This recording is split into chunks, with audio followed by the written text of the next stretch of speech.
We're now going to go to a panel, and the panel is going to look at these questions. How can blockchain address sustainability issues and cultivate new business models? How can blockchain have a meaningful social impact? Well, to answer those questions, you're in the very capable hands of our moderator, Stefan Junestrand, PhD in Architect, and is an expert in smart cities, sustainability and blockchain.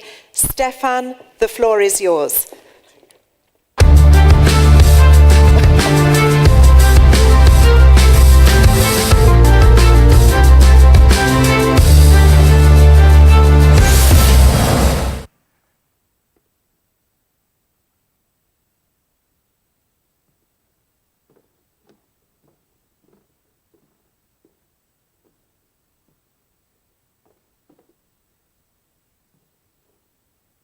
Welcome everybody to this, I would say, super interesting roundtable with the title Blockchain for Sustainable Society and New Business Models.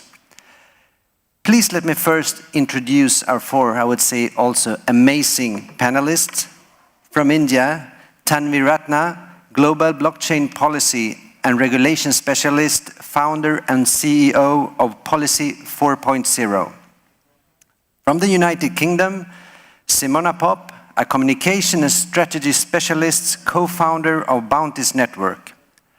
And from Sweden, Ariane Rodert, president of the section for the Single Market Production and Consumption at the European Economic and Social Committee. And finally, from Scotland, Graham Douglas, senior European leader at Oracle. In this session, we will dig deep into the current perspective, use cases for distributed ledger technologies and addressing real-world economic and sustainable challenges. We will refer to sustainability as the meeting of the needs of the present without compromising the ability of future generations to meet it. And during this debate, I will try to make sure that we all cover the pillars of sustainability from an economic, environmental, and social perspective. And as a starting point, I have asked the speakers to make a quick presentations of themselves so we all get a picture of who they are and what they do within the blockchain space. Tanvi, please. Can you hear me? Yeah. All right, so I'm Tanvi Ratna. I'm the founder and CEO of Policy 4.0. We are a policy advisory team in India. My background is entirely in policy making, so I used to work earlier in the US government. I used to work on the Hill when Secretary Clinton was in office. And I moved to India about 6 years ago to work with Mr. Modi, the Prime Minister of India. And I was previously the blockchain lead at Ernst & Young as well. And my team, Policy 4.0, next slide. If you can go, Stefan, the next slide. I'm really trying to make them show the PowerPoints. Now, okay, it's now it's up. Okay, I'm sorry. That's fine. So Policy 4.0 works in policy for the fourth industrial revolution, and we especially focus on some new paradigms in policy making. So currently we're advising a large state government in India who are building what will be the largest blockchain in the world. It will cover services to 10 million citizens. It is likely going to cover most government services and government departments in that state. So how do we actually design and roll out such an initiative? How do we unlock value at the bottom of the pyramid? Those are questions that I deal with. Thank you, Tanvi. Really interesting, and many questions we'll take up in the discussion later. Simona. Hello. So I'm Simona. I'm a co-founder of the Bounties network. It is a project built on the Ethereum blockchain. And the whole idea of the product, it's a protocol as well as a product, and it's a very, very simple format. A bounty is essentially a task, somebody fulfills it, and there is a reward attached to it. Because we are on the Ethereum blockchain, those rewards are ETH or any token on the Ethereum blockchain. And the smart contract that underlies that bounty is a very, very simple and flexible format that we have been using for a lot of different applications, like rewarding engagement, community building within different regions, within different geographies. And we have started looking and working with not just crypto projects, but also companies and entities outside of the crypto space, who I like to call crypto curious, who are looking at blockchain as a real means of impacting change. And one example is a project that we did in the Philippines. We incentivized a cleanup for a beach in Manila Bay with a fisherman community. We had 224 people turn up, cleaned up 3.3 tons of trash, and rewarded all of the participants with cryptocurrency. We onboarded them onto Web3 wallets, and I wanted to show you a quick video. It's very, very quick. It's a minute, but it will give you an idea of what we did. The trash issue really is impacting people's lives. Garbage everywhere. Pupunta dito ang tao para mangingisda. Pag-uwi, wala rin naman makuha dahil lahat ng basura napupunta sa dagat ang kalat. What happens when a traditional job like fishing stops being sustainable? You need to create new means of income. You need to create alternatives. Incentives are behavior changing. If you're able to channel that, you're going to be able to mobilize a lot of people. Ang ginagawa namin is hindi para sa amin, hindi para sa next future or generation. We saw that monetary incentives were a great way to get people on the ground, but now that they're here, they actually can look past those incentives and really feel the intrinsic motivation.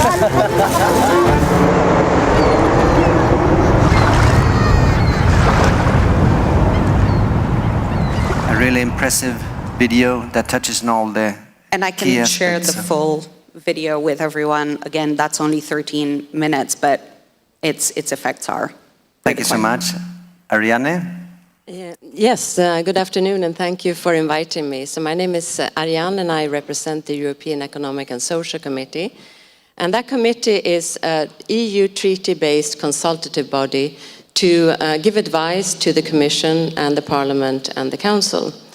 And the committee, European Economic and Social Committee, gathers representatives from organized civil society across all member states of the European Union. We are appointed by our governments, and we represent interests very broadly, from employers or business interests to trade unions and various interest groups. And as president for the section for single market production and consumption, we have recently published 2 opinions. That's the main instruments we use to share our ideas on blockchain. The first one was a request from 11 ministers across Europe to draft on blockchain and social economy enterprise. Is there a link between the cooperative business model and blockchain? And the second one that was just adopted in October was on blockchain and the single market. So I'm really here to share some ideas on policy work that can be done. Thank you so much. Really interesting for the discussion. Graham? Okay, buenas tardes. So my name is Graham Douglas, and I think it's relevant to point out that I did urban planning and architecture as a degree, and I've been in the social housing space for 25 years, as well as being in IT for most of my career. So my current role in IT is that I spent 7 years in the United States running a North American team across all applications, including blockchain and IoT. And now I'm here, actually based in Málaga.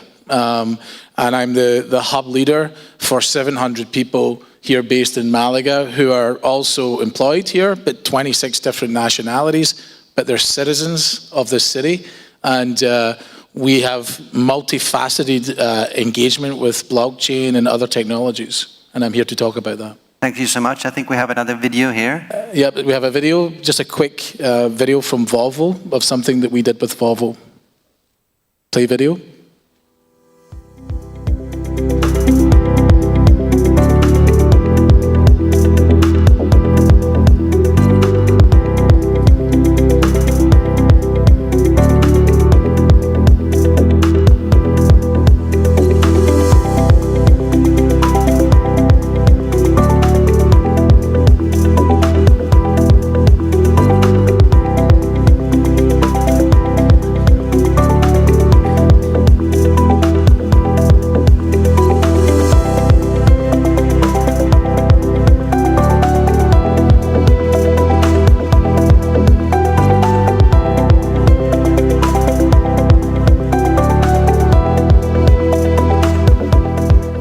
thank you so much. Another interesting use case that we heard about this morning and would dig deeper into during this discussion. I left you this slide with our Twitter addresses for the speakers. If you want to use them, comment what we are talking about, you're very welcome. Okay, now let's dig into the questions for this roundtable. First, I would like to ask all of you in this order, how can distributed ledger technologies strengthen the existing infrastructure for real-world economic sustainability changes? Tanvi? Yeah, I think in terms of existing models, three big things that blockchain is unlocking. The first is tokenization. So earlier asset classes that used to be too big, at least in economies like ours, like if it's land as a parcel, it's too expensive. But as a tokenized asset, shareable asset, it can be made more affordable. Then after tokenization, it's decentralization, right? So at the moment, in economies like ours, there are many intermediaries, right, for services. And that's what takes up, delays services. It sort of slows down the efficiency of the economic gain that comes to the last mile. Disintermediation is a very big gain from blockchain. And the third is the peer-to-peer network, right? So with existing goods and services, if we can move to peer-to-peer exchange, that is a huge gain. Yeah, thank you, Tanvi. Simona? So I think even based on the example that I just shared, it's very much about inclusivity and enabling people to access resources, whether those resources are information, whether they are monetary resources, whether they are a global pool of work. Right now, there are swathes of population all over the world who are just not tapped into the system. And Stefan and I were chatting about this earlier. We have somebody in our community, for instance, who is homeless in Phoenix, Arizona, so not even when we think, oh, people aren't included, it happens everywhere. And he uses Bounties to earn crypto to make a living, and then he cashes out at crypto ATMs in Phoenix. He doesn't have a bank account because he doesn't have an address. So looking at these methods of enabling that access is incredibly, incredibly powerful, and we're already seeing it happening. The more we collaborate, the more we get these pilots, these activations out there, the quicker this inclusion is going to manifest itself. Thank you, Simona. Ariane, I think this question fits you very well, so please feel free to develop a little more in this one. So in the work we did on these opinions I mentioned in my introduction, we really looked at the opportunities of, and challenges of blockchain from a single market perspective. But of course it's set in a bigger landscape of what we're going through in society right now. So we all know that we're going through extremely complex societal challenges, and the only way to meet them or tackle them is to join forces and mobilize all resources in society. And what I mean by these, of course, we know them: digital transition, climate transition, but also the loss of democracy in several member states and across the globe, and of course trust. And then if we look at the inherent values of blockchain, there's a lot of important values that it can actually promote to rebuild some of the cohesion in society. So I think that's really the true opportunity, is the technology behind and how it can be applied across sectors, and then to really put forward some of the key values that we're looking at. When it comes to sustainability, I know that United Nations did a white paper looking at the SDGs and blockchain, and I think they looked at 15 projects and could see a very strong link. We have a lot of ideas and learning. I think what we need now is really action to make this happen. So it's taking it to the next step, and how can we really use some of these good examples and multiply them across sectors and opportunities. So I do believe that this is really the way that what we could see in our work is that blockchain can reinvent the social economic models of many communities. Really interesting. Yes, thank you. Graham? Okay, so I will echo what the other panelists have said, but I think the last word you said was action. And from our perspective, although we're a commercial entity, we often learn a lot from the enterprise government level, and how we can actually take that from a global perspective and bring that right into the local citizen perspective. And in each of the things that you said, we're looking at projects that are either an outreach project where we're using the technology as an enabler to bring people, even in this city right now, we have a project where we're trying to bring women over 40 back into the workplace by recognizing the talent and the skills that they have, but also transferring that into a system of credits that can then get them back into the workplace. That sustainability, for me, starts local, right? But we have a huge advantage in companies like us because we don't just see it at the local city level, we see it at this global level. We have something like 420,000 customers. So it gives us, at the heart of all of this, data. Yeah. And that's a key strength in the whole blockchain process. And you're talking about 10 million blockchain people in India. That's just a phenomenal group to manage, but that's the kind of problems we're trying to tackle and translate into a local action. Thank you so much.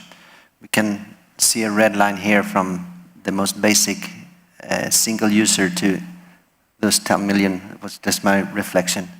Next question I would like to ask you is how can DLT or distributed ledger technologies have a meaningful social impact within developing the transitioning countries, for example, by guaranteeing food safety and supply chain transparency? I think actually that was the next question. I'm so sorry. This is the second one.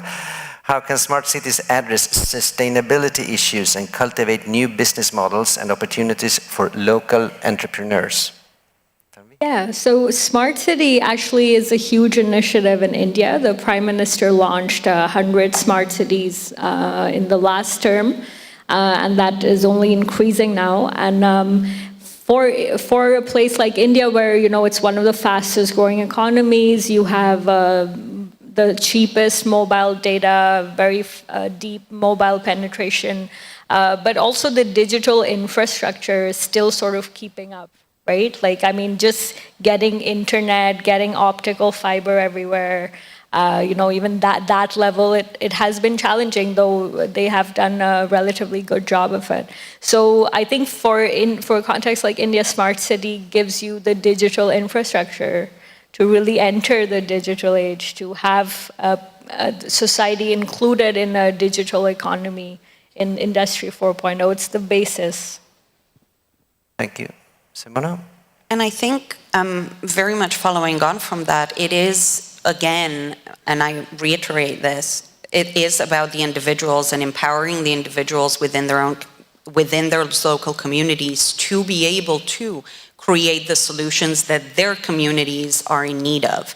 And what Graham said earlier, yes, Oracle is great, and you are able to do these things, but actually I would say that the change here really is that the individuals who now feel empowered to create solutions for their own communities. Case in point, we had somebody at DevCon. DevCon is the biggest event in the Ethereum calendar in terms of gatherings and sharing ideas. And we had a cohort of scholars who are coming from over 25 different countries, including Syria and Afghanistan. Now, the points of view and the insights that somebody who is living in Syria can give you in terms of what the solutions need to be is incredibly different to what I would think, let's say, sitting in the US or Western Europe, my assumptions of what they would need.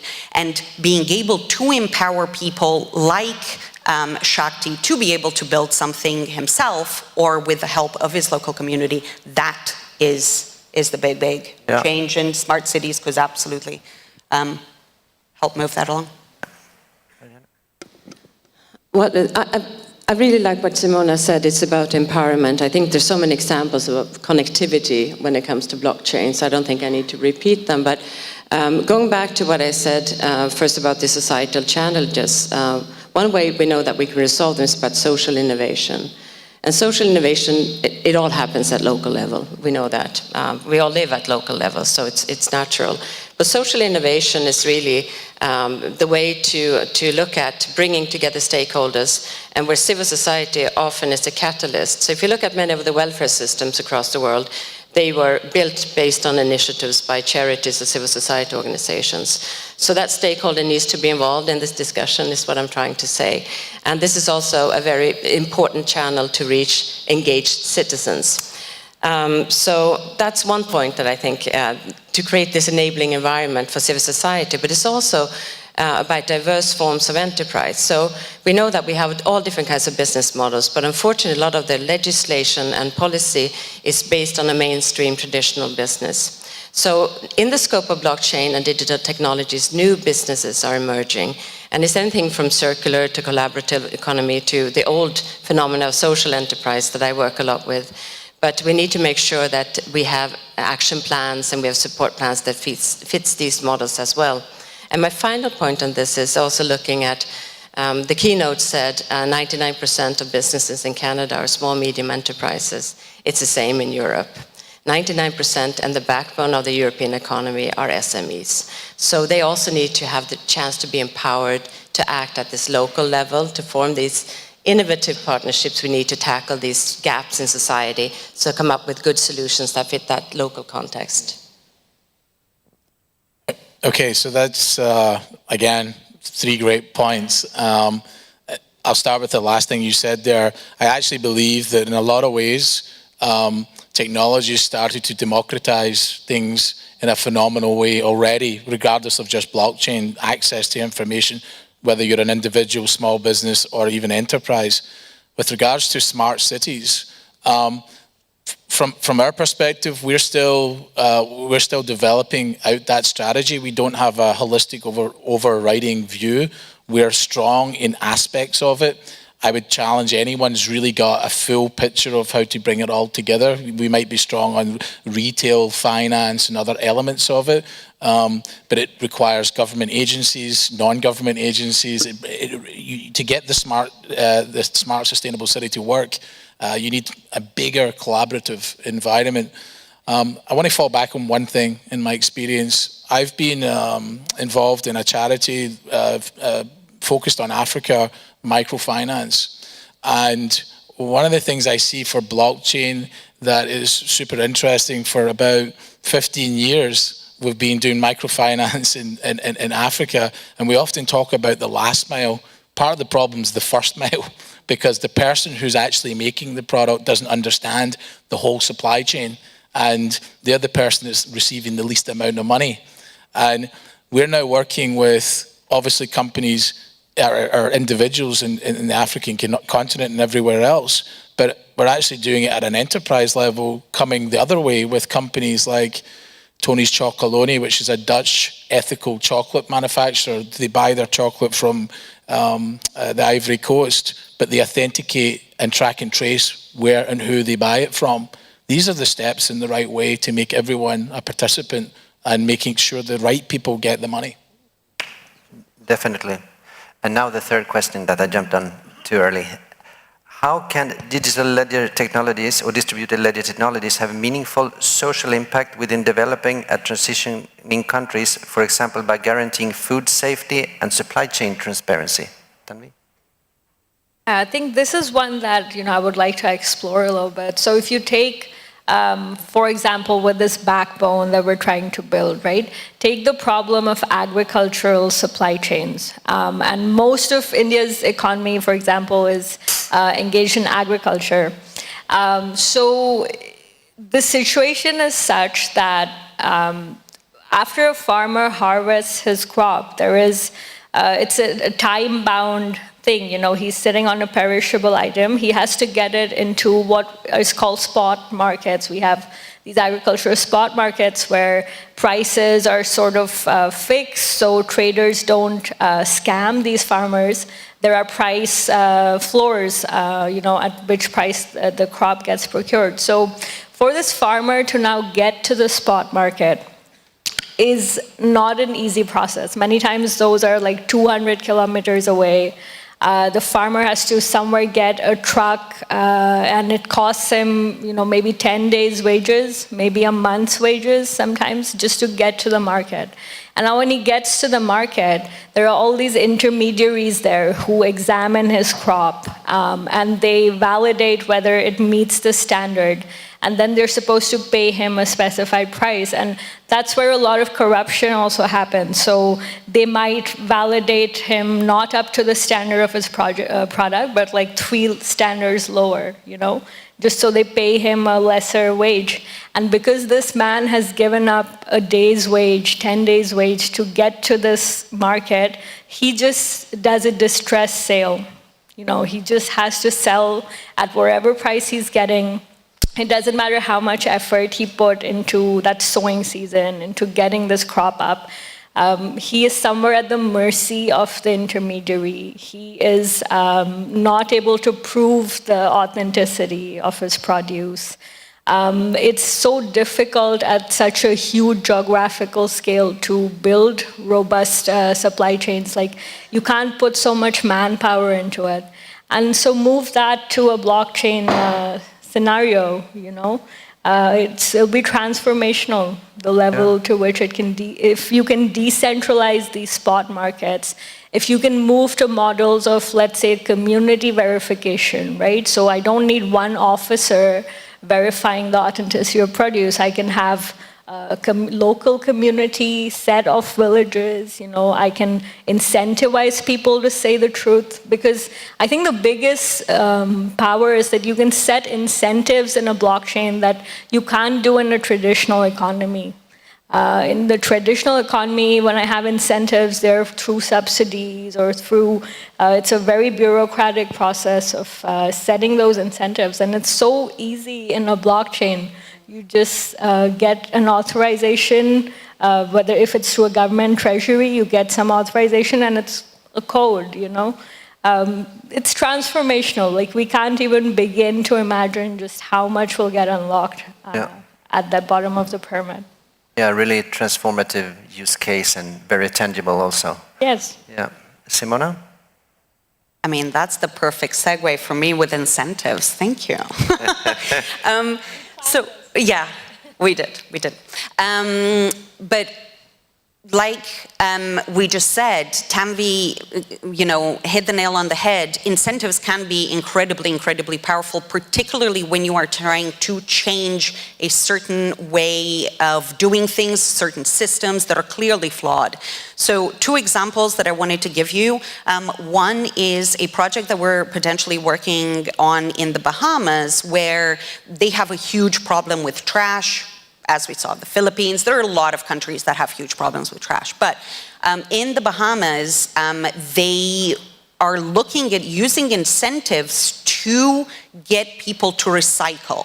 So get the citizens of the Bahamas to recycle and deliver these micro incentives so that they continue doing it to the point where you are creating lasting behavioral change. And as a result, being able to, you know, ensure the environmental health of your country, and then your community benefits, then you as an individual benefit. And it is that ability to trace everything, to track everything, where you or whomever contributes to these initiatives can see exactly where the money goes. The cleanup that I showed in the Philippines, we crowdsourced the funds for that. And the reason why it was an incredibly powerful piece is because anybody could contribute. Some people were contributing $5 worth of ETH, others 10, others 300. But it was one button with one transaction that confirmed that money, and everybody who contributed knew exactly where the money was going to the people who were submitting verifiable proof of a cleanup. And that is huge, because right now, dispersing funds on an international level is completely opaque. You don't really see much. It goes from here to here to here to here, never mind how expensive it is. So again, incredibly, incredibly powerful and exciting. Yeah, and way to join the crypto economy and with the incentives. Yes, I like to kind of stay on the context of social impact, because this is important. And it is also about starting to measure social impact in parallel to other forms of progress, or measuring progress of society. So that's a key point. And this is a way to really push that forward. I also think that when it comes to pick up a blockchain, across services, I think let's also explore a little bit about public services and the public sector. So when we have, transforming societies, as I said before, and I think truly that applying blockchain technology to public services is a way to increase, we know, trust and transparency, but it's also a way to track things. And when we look at consumer protection, for instance, we have a high standard in the EU for consumer protection, and there's a great opportunity to ensure trust and this cooperation between the business sector and consumers, and that trust-building exercise is important. So there's a lot there, but I think we have to discuss how we measure the impact, and this is generally for societies. Okay, so I think my response to it would be we're living in a great opportunity and a great time, because we have on one side the citizen individual who's a consumer, who's becoming more ethical in their choice, and then we have people in the supply chain who have the raw material, who are providing it, and now blockchain can help with other technologies to identify how that goes from here to here. And if you look at the example on the video that we had there with Volvo, it's not just about Volvo, it's about the whole electric car and lithium-ion battery going forward. It relies on cobalt, and cobalt, 95% of it is coming from Congo. And a lot of it is mined and used with child labor. And that part of the process is being taken out, not just by blockchain track and trace, but other technology enhancing that too. It takes a consortium of ideas to make it work. But that does something good for the environment, does something good for trade, it does something good for humanity. It's multifaceted, the benefit you get there. But you asked about food, Stefan. I mean, part of the food thing is, I can look at it as being honey. Authenticating how honey is. We're working to make sure that the honey is not just added with fructose that's man-made, that it's really authenticated where it came from and where it went and who consumes it. We're doing it with Italian virgin oil. If you're a producer of that, how can you make sure that that's the real product that you're actually marketing, and the counterfeit option isn't corrupted and the money's not going into the right hands? So we're looking at it everywhere. And in terms of response, one of the things I like about it, I come from the UK as my introduction. I remember, or some of you might remember many years ago, mad cow disease, right? And in the UK, they just shut beef exports. That was it, right?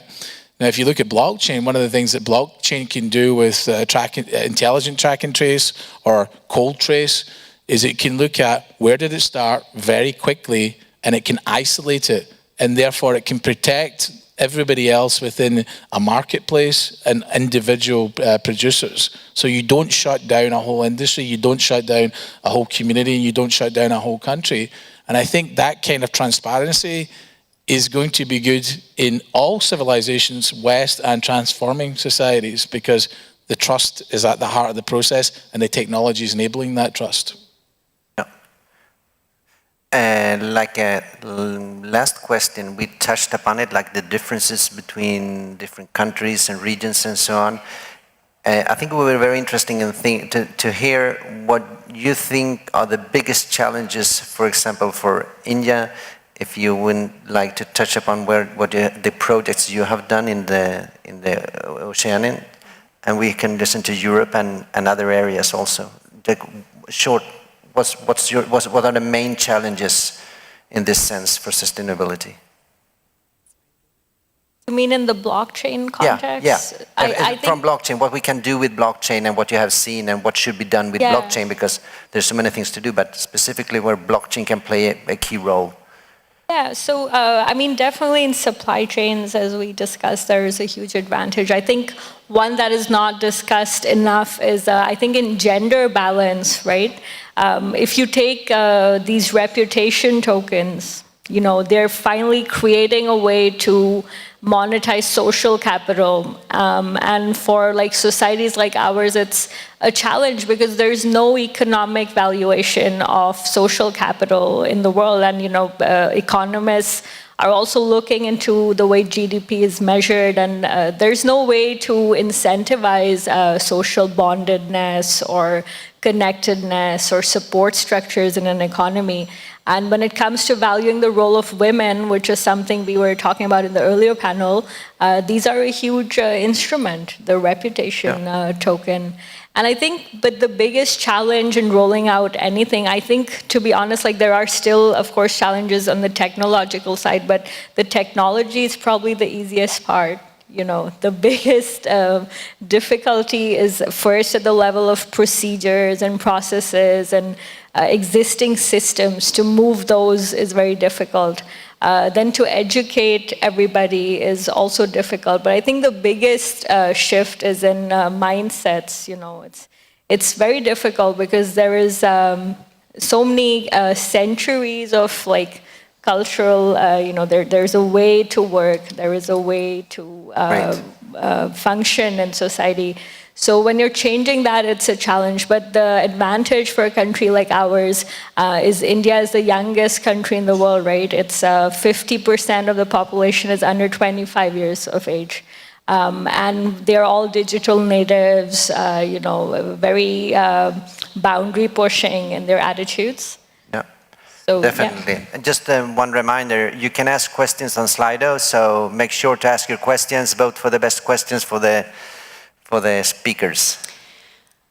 So for me, it's very much, and again, following on something that Tanvi said, it is about that education piece. So because we were talking about empowering individuals and empowering communities, the education piece is something that we have been working on consistently for the past 18 months. And it is going and making material available, not in overly complicated terms, translated in local languages, and again, using incentives to keep certain populations engaged enough to get to a point where they can then start building their own solutions. They can then start looking at how to access funds and so on. So just briefly, this we're doing a pilot in Brazil in the favelas where we're working with youth in the favelas, getting them onboarded onto Web3 wallets like we did for the fishermen. It's actually not difficult at all.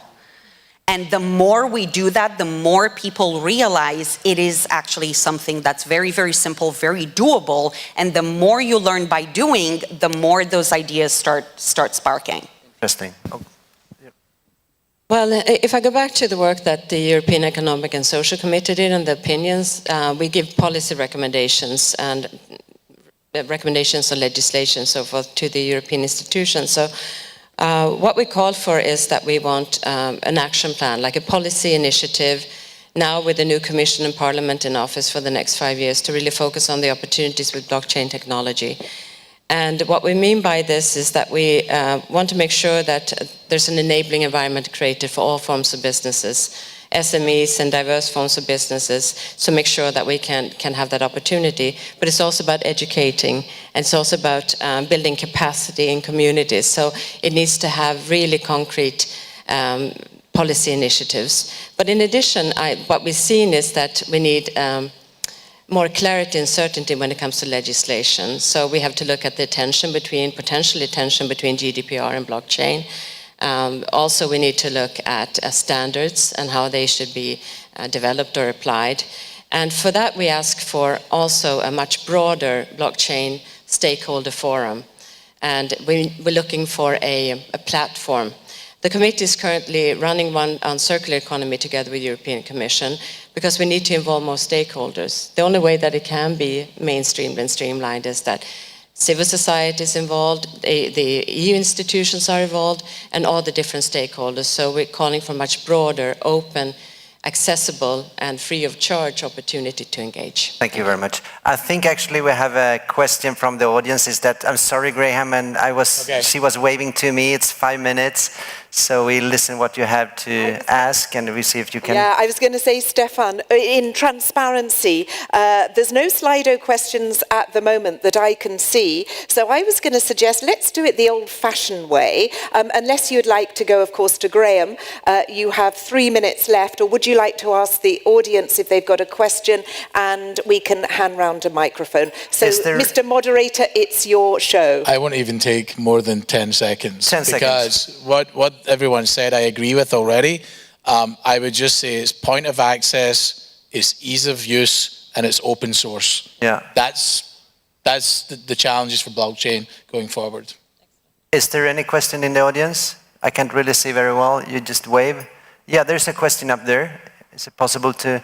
A short question, specific one, and we try to answer it before the last comment. Thanks. My question is, what about the dark side of blockchains? For example, the electricity consumption, or, I mean, informatic resources. Maybe not all the countries in the world have those resources now. You want to take it? Sure. No. Yeah. I think, number one, every technology, when it gets going, there's a whole bunch of problems that we still need to iron out and to solve. That, the energy one, is an ongoing one.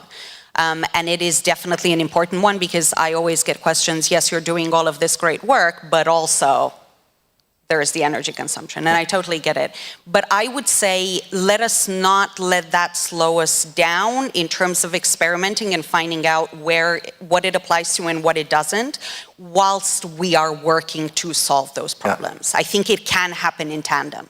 Definitely.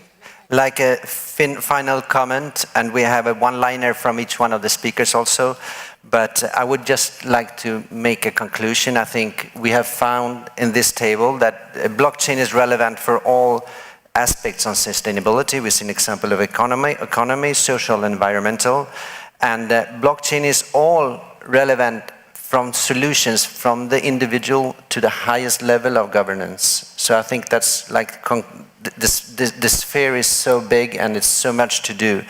And from the discussion, I would like to ask you to give just a one-liner each, a takeaway for the audience from your experience. One each, if you want. Feel welcome. So for me, blockchain is all about creating opportunity and choice. And I think we should be experimenting with what those opportunities and choices are across all verticals, across all geographies. Thank you. Do you have anything to add? As I said, we are calling for a European Union policy initiative, and that should also include an EU blockchain stakeholder platform, including more stakeholders in the development. And just a little reply to your question, there are actually initiatives already looking at energy saving, in particular in Slovenia, I think. So there are some good initiatives that can be applied. Thank you. I think in one-liner, I think blockchain is an enabler of new paradigms, and it's an enabler to step into a whole new world, pretty much. Very Disney-ish, but yes. No, great. Graham, I like the new world concept, but look, blockchain in itself is not a panacea.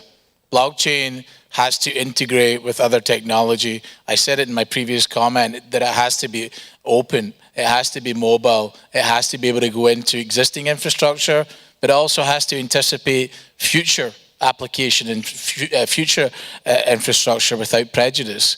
And right now, for blockchain, I think that's the next step of its evolution and how it grows up in at least in the commercial sense and at the high government arena.